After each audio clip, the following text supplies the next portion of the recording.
सामान्य वर्ग समुदाय जिला मंडी से संबंधित सक्रिय युवाओं और वरिष्ठ सदस्यों ने सुंदरनगर में महाराणा प्रताप जयंती मनाई। सुंदरनगर के महाराणा प्रताप चौक पर मूर्ति की पूजा अर्चना के साथ हवन का कार्य किया गया। इस मौके पर शोभा यात्रा भी निकाली गई। रैली के आयोजन के बाद प्रसाद का वितरण भी किया गया। जयंती के उपलक्ष्य में यहाँ पर बनाया है, अधिवेशन किया है। मैं तो कहूँगा कि जो विक्रमी संवत के हिसाब से है वो 26 मई को विक्रमी संवत के हिसाब से 22 मई को होना था, मगर किसी कारण हम लोग नहीं कर पाए। इसीलिए ये जो जयंती का समारोह है वैसे तो महीना भर चलता है, उसी संदर्भ में आज 3 तारीख को हम लोगों ने यहाँ पर सुंदरनगर के महाराणा प्रताप चौक पे इसका आयोजन किया है। प्रसाद का भी आवंटन कर रहे हैं और उनकी शिरोमणि वीर महाराणा प्रताप जी की स्मृति में हम लोगों ने एक छोटी सी पैदल रैली का आयोजन भोजपुर बाजार होते हुए निकालनी है, जिसमें हम वीर शिरोमणि महाराणा प्रताप का जय घोष करेंगे। वो जो रेल हादसा हुआ है उड़ीसा में, उसके लिए भी हम लोग सभी लोग अपनी ओर से मंडी के समन्वय के लोगों की तरफ से एक हम लोग आज दुख प्रकट करते हैं और सांत्वना देते हैं कि जिनके परिवारों में ये घटना घट के जो आघात पहुंचा है उनको शक्ति दे और उनके आगे का समय जो है ठीक ढंग से निकले। इस बारे में हम लोग अभी अपने चक्कर में हैं। जो भी सुप्रीम कोर्ट की जजमेंट होगी या जो भी सरकारों को देखना है उसके ऊपर करें। हमें तो अपना अस्तित्व बचाने की बात फंसी हुई है। हम तो खेल वालों के लिए। जिला कांगड़ा की तरफ से मैं भूपिंदर सैन मंडी का अध्यक्ष होने के नाते कल जम्बाल जी ने हमें बोला कि सब मिल चल के, हम चाहे अलग अलग हों लेकिन ऐसे मामलों में हम सभी एक साथ हैं और एक साथ रहेंगे। एक साथ मिलके जो है सभी लोग कार्य करेंगे। इसी शब्दों के साथ में आपका और इनका जो है बहुत बहुत। दिल्ली में सरेआम हुई साक्षी की हत्या पर हिंदू समाज के प्रबुद्ध लोगों ने हमीरपुर में रोष प्रकट किया। हिंदू समाज के अलग अलग क्षेत्रों से आए विभिन्न संस्था के लोगों ने गांधी चौक पर मौन प्रदर्शन किया। काफी अधिक संख्या में हिंदू समाज के लोगों ने भाग लिया और दिल्ली में हुए इस हत्याकांड की कड़े शब्दों में निंदा की। दिल्ली में सरेआम हुई साक्षी की हत्या पर हिंदू समाज के प्रबुद्ध लोगों ने हमीरपुर में रोष प्रकट किया। हिंदू समाज के कुलदीप शर्मा ने कहा कि दिल्ली में सरेआम नाबालिग की हत्या करना निंदनीय है। हिमाचल में भी कई प्रवासी रह रहे हैं, कई अपनी पहचान छुपाकर यहाँ रहते हैं जो कि कभी भी किसी अनहोनी को अंजाम दे सकते हैं। उन्होंने कहा कि हिंदू समाज की बेटियों को बहला फुसलाकर जाल में फंसाया जा रहा है। ऐसे लोगों पर कड़ी कार्रवाई होनी चाहिए। बाहरी राज्यों के प्रवासी लोगों का पंजीकरण पुलिस में होना अति अनिवार्य है। उन्होंने यहाँ तक कहा कि अन्य धर्म के लोग खुद को हिंदू समाज का ही कहते हैं, हालांकि ऐसे लोगों के खिलाफ उचित कार्रवाई होनी चाहिए।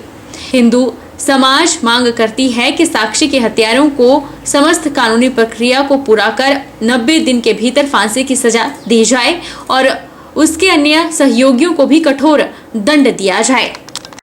हिंदू समाज ने साक्षी हत्याकांड जो दिल्ली में दिन दिहाड़े एक मुस्लिम जिहादी द्वारा 40 बार साक्षी को गोद कर किया गया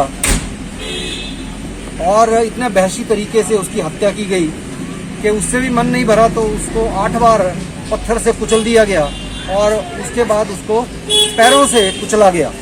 तो उसके विरोध स्वरूप हिंदू समाज द्वारा आज सांकेतिक मौन प्रदर्शन किया गया है। हमारा उद्देश्य समाज को जागृत करना है कि हिमाचल का हिंदू समाज जागे और वह अपनी बहू बेटियों की सुरक्षा के बारे में सोचे, चिंता करे और क्या करना है उसके वो करे। आज हिमाचल में हजारों की नहीं बल्कि लाखों की संख्या में प्रवासी अवैध रूप से रह रहे हैं, जिनके पास ना तो पुलिस का पंजीकरण होता है, ना उनके पास कोई अन्य पहचान पत्र होता है, ना पंचायत की अनुमति होती है। हजारों की संख्या में फेरी वाले घूम रहे हैं जो हमारी बच्चियों को अपना शिकार बना रहे हैं। तो हम चाहते हैं कि हिमाचल का हिंदू समाज जागे और अपनी बेटियों की सुरक्षा करे ताकि हिमाचल में इस प्रकार की जघन्य अपराधों की पुनरावृत्ति ना हो। दूसरा, हम प्रशासन से यह मांग करते हैं कि फेरी वालों के लिए और प्रवासी जितने भी हिमाचल में रह रहे हैं उनके लिए उनका वेरिफिकेशन सुनिश्चित किया जाए, उसके लिए कानूनी प्रावधान किया जाए। मुख्य संसदीय सचिव किशोरी लाल ने कहा कि सरकार समाज के सभी वर्गों के कल्याण और उत्थान के लिए वचनबद्ध है। प्रदेश सरकार ने पहली गारंटी के रूप में प्रदेश के लाखों कर्मचारियों की लंबित मांग को पूरा करते हुए पुरानी पेंशन बहाल कर सेवानिवृत्ति के बाद कर्मचारियों उनके परिजनों के भविष्य को पूर्ण रूप से सुरक्षित किया है। उन्होंने कहा कि शेष गारंटियों को भी चरणबद्ध तरीके से पूर्ण करने के लिए सरकार प्रयासरत है। पहले था पुरानी पेंशन बहाली का, पहली कैबिनेट बैठक में पुरानी पेंशन बहाल हुई है। इसमें 1,36,000 लोगों को फायदा होगा। दूसरी स्कीम जो नाथ बच्चे हैं जिनके माता पिता नहीं है, उसका पहली बार कोई नहीं होता था। अब सरकार 27 वर्ष तक उन्हें उसका पालन पोषण करेगी, पढ़ाएगी, सारा खर्चा सरकार देगी। सरकारी माता, सरकारी पिता, ऐसी कला के माध्यम से देश और प्रदेश की समृद्ध सांस्कृतिक विरासत के संरक्षण को बढ़ावा देने के लिए फिल्फोर्ट संस्था द्वारा 6 जून से 10 जून तक सोलन में राष्ट्रीय अभिनय प्रतियोगिता का आयोजन किया जाएगा, जिसका शुभारंभ स्वास्थ्य मंत्री धनीराम शांडिल करेंगे। इस राष्ट्रीय प्रतियोगिता में एक भारत श्रेष्ठ भारत की अनूठी झलक देखने को मिलेगी। देश भर के 22 राज्यों के 400 के करीब कलाकार इस अभिनय में भाग लेंगे और अपनी कला का लोहा मनवाएंगे। कि अभिनय 2023 35वीं अखिल भारतीय नाटक नृत्य और म्यूज़िक प्रतियोगिता का शुभारंभ 6 तारीख से लेके 10 तारीख तक संपन्न होगा, जिसके अंदर 15 राज्यों से कम 400 कलाकार भाग ले रहे हैं। इस बार हम इस प्रोग्राम को कोठों के अंदर, जो कि भाषा विभाग द्वारा बनाया गया ऑडिटोरियम है, उसके अंदर कर रहे हैं। और सबसे यूनिक चीज़ वहाँ की है कि वो बहुत खूबसूरत है। और हमने इस बार वहाँ पे स्टॉल्स जो है, ग्रामीण चीज़ें के स्टॉल्स जो हैं वो लगा रहे हैं, ताकि वहाँ पर आसपास के जितने भी लोग हैं वो एकत्रित हों और उसकी शोभा बढ़ाएं। और साथ में हमारा मकसद जो स्टॉल्स लगाने का ये है कि आने वाले कल के अंदर हम पूरे जितने भी वहाँ से हमारे राज्य भाग लेते हैं इन सांस्कृतिक विधाओं में, वो अपने अपने राज्यों के स्टॉल वहाँ पर लगाएं, ताकि आने वाले कल के अंदर वहाँ लोग जितने एकत्रित हो सके हैं वो एकत्रित हों। नेशनल पावर लिफ्टिंग अलायंस और इंडियन स्ट्रॉन्ग मैन अवेंजर्स के संयुक्त 26 से 28 मई पंचकूला में आयोजित राष्ट्र स्तरीय प्रतियोगिता में हमीरपुर के रवीन राठौर ने 2 स्वर्ण और 2 रजत पदक जीतकर जिले का नाम रोशन किया है। हमीरपुर जिला से पहली बार किसी ने पावर लिफ्टिंग और स्ट्रॉन्ग मैन प्रतियोगिता में भाग लिया है। राष्ट्र स्तरीय स्ट्रॉन्ग मैन प्रतियोगिता में हमीरपुर के रवीन ने 2 स्वर्ण और 2 रजत पदक जीते हैं। रवीन ने 200 किलो डेडलिफ्ट 1 मिनट में और 200 किलो वेट होल्ड अधिकतम समय में स्वर्ण पदक जीता, तो वहीं monster double max wrapped in minute plate hold 20 kilo अधिकतम समय में सिल्वर मेडल जीता। रवीन इससे पहले देहरादून में आयोजित स्ट्रॉन्ग मैन प्रतियोगिता में भी स्वर्ण पदक जीत चुके हैं। रवीन ने जीत का श्रेय परिजनों सहित अपने प्रशिक्षक को दिया। उन्होंने कहा कि हमीरपुर में लोग अपनी फिटनेस के प्रति काफी जागरूक हैं, लेकिन पावर लिफ्टिंग प्रतियोगिताओं में भाग लेने से परहेज करते हैं। उन्होंने कहा कि हमीरपुर में युवा खेलों के प्रति आकर्षित है और उन्हें अपने हुनर निकालने के लिए प्रतियोगिताओं में भाग लेना चाहिए। मैं भाग लिया था, मैंने डेडलिफ्ट में भी लिया था, डेडलिफ्ट में गोल्ड आया मेरा। और मेरा मैक्सिमम टाइम तक होल्ड करना था, वेट को 200 kg को वेट को होल्ड करना था, उसमें अराउंड 58 सेकंड तक होल्ड किया हुआ था, जो फार्म वॉक होती है जैसे कि वैसे वाला। और 2 और इवेंट थे, उनमें मैं सिल्वर रहा। किस तरीके से लेते हैं, क्योंकि हिमाचल जैसे स्टेट में स्ट्रॉन्ग मैन के लिए आपने पार्टिसिपेशन लेना है, ये बहुत बड़ी बात है। यहाँ कम लोगों ही इस मुकाम तक जाते हैं, क्या कहेंगे इस बारे में? यहाँ पे एक्चुअली थोड़ा सा काफ़ी अच्छा, मतलब जो यहाँ का इन्वायरमेंट काफ़ी अच्छा है, लोग काफ़ी ज़्यादा इन्वॉल्व, यहाँ पे इन्वॉल्वमेंट इन स्पोर्ट्स में ज़्यादा है। बट स्पोर्ट्समैन में अभी भी, मतलब मैं देखता हूँ काफ़ी लोग अभी भी इस चीज़ से थोड़ा सा वो रहते हैं, परहेज करते हैं। फिटनेस में है काफ़ी, आप देख पाएंगे, बी फिट का जिम है जो काफ़ी टाइम से मैं कर रहा हूँ वर्कआउट, करीब 3 साल हो गए हिमाचल में ही। और मैं पहले भी मतलब हिमाचल ही रह चुका हूँ, करीब 3-4 साल हिमाचल में रह चुका हूँ। तो यहाँ पे स्पोर्ट्स अभी भी मतलब लोगों में ना ये चीज़ का है कि अभाव है, नॉलेज का अभाव है थोड़ा सा। बाकी हैं यहाँ पे करने वाले बहुत मेहनती हैं, काफ़ी मेहनती हैं, पर थोड़ा अभाव है जो कि हमारे प्रशासन को थोड़ा सा उसको ध्यान देना चाहिए ताकि और ज़्यादा लोग निकल के यहाँ से आएँ। क्योंकि हिमाचल में ज़्यादातर मैंने मैक्सिमम देखे हैं काफ़ी एफर्ट वाले बंदे हैं जो काफ़ी वर्कआउट वगैरह मेहनत करते हैं, बट वो उनको एक मुकाम नहीं मिल पाता, एक आवाज़ नहीं है कोई उठाने वाला जो कि मतलब जहाँ तक पहुँच पाए कि बंदा मतलब स्टैंड ले सके अपना खड़ा होकर। कोई मोटिवेट करने वाला मतलब जो होता है ना, मोटिवेशनल होता है, मोटिवेशन कोई नहीं है अभी यहाँ पे। मैं सर से यही मांग करूँगा कि स्पोर्ट्स में हमारे काफ़ी अच्छे मतलब युवा हैं यहाँ के हिमाचल के, जो कि मैं कंप्लीट कर गया देखा मैंने, काफ़ी अच्छा है यहाँ पे फोकस अगर करेंगे ना, अगर उन पर थोड़ा ध्यान देंगे तो काफ़ी अच्छे मतलब निकल के आएंगे यहाँ से, बहुत अच्छे बंदे हैं। बस यही है, इनको थोड़ा सा जगह चाहिए, जागरूकता चाहिए, एक नॉलेज बताना चाहिए बंदे को कौन कहाँ से है क्या नहीं है, पता लग जाए उसको कि ये प्लेटफॉर्म है, यहाँ से आप यहाँ कंप्लीट कर सकते हैं। ये नॉलेज का थोड़ा सा प्रभाव है बस।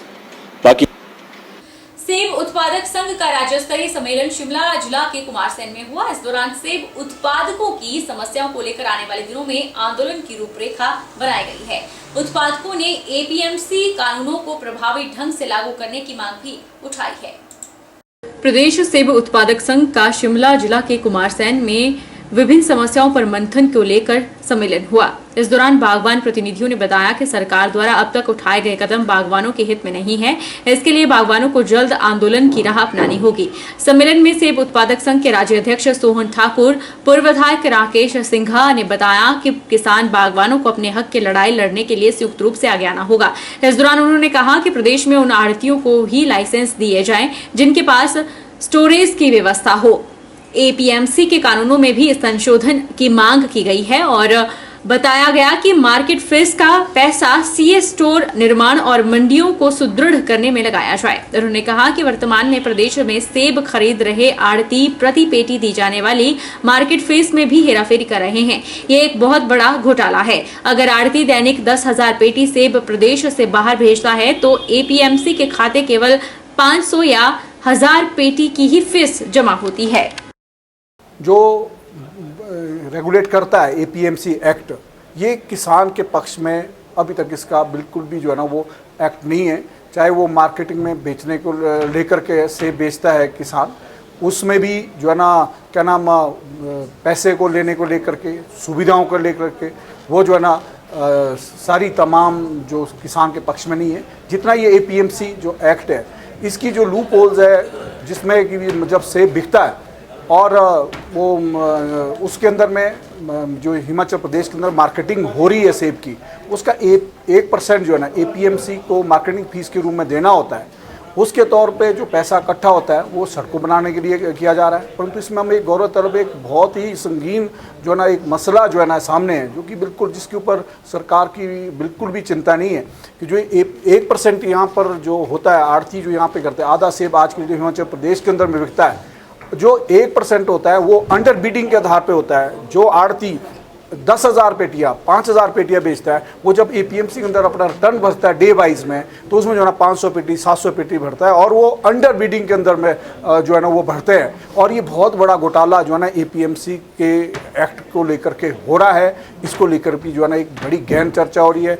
सरकार और सरकार की तंत्र की दिशा को बदलने के लिए पहले हम आज चर्चा करेंगे और इस महीने के अंत तक जन आंदोलन को विकसित करने के लिए कार्यनीति निर्धारित की जाएगी और जितने भी बागवान के संगठन हैं, सेब उत्पादक के संगठन हैं, उनको एक मंच में जो संयुक्त किसान मंच है उसके अधीन पहले भी लाया है, अब भी लाएंगे। लेकिन फिलहाल जो हमारी समझ सेब उत्पादक की है उसको हम आज चर्चा कर आने वाले समय के आंदोलन की तैयारी करने वाले हैं। स्केल जो है वो सबसे ज़रूरी है, उसका साइज क्या होगा। दूसरा ये है कि जो आईआईपी ने पेटी बनाई वो 20 किलो के लिए बनाई और उस पेटी में जो है उसकी स्ट्रेंथ भी 20 किलो के लिए है और उसमें उसका जो स्टैंडर्ड है, जो स्केल है वो इंटरनेशनल है। इंडिया में 40 कंट्रियाँ से भेज रही हैं, 40 कंट्री का एक स्केल है और हमारा स्केल क्यों ऊपर है। हमारी गवर्नमेंट क्यों हमको 10% एक्स्ट्रा दे रही है। इसमें हमारी 10 पेटी में एक पेटी मुफ्त ज़्यादा जा रही है और दूसरा ग्रेड ऊपर जा रहा है। आड़ती छोटा ग्रेड 40% कम बेचता है। तो ये बिल्कुल आड़ती के फेवर में है। सरकार ने यह जो फैसला लिया है ये ग्रोअर के फेवर में नहीं है। और मैं आपको बताऊं कि 90% ग्रोअर जो है वो टेलीस्कोपिक कार्टन चाहते हैं, 10% ग्रोअर जो है वो नहीं चाहते होंगे। बहरहाल बुलेटिन में इतना ही। आप देखते रहिए HP 24x7।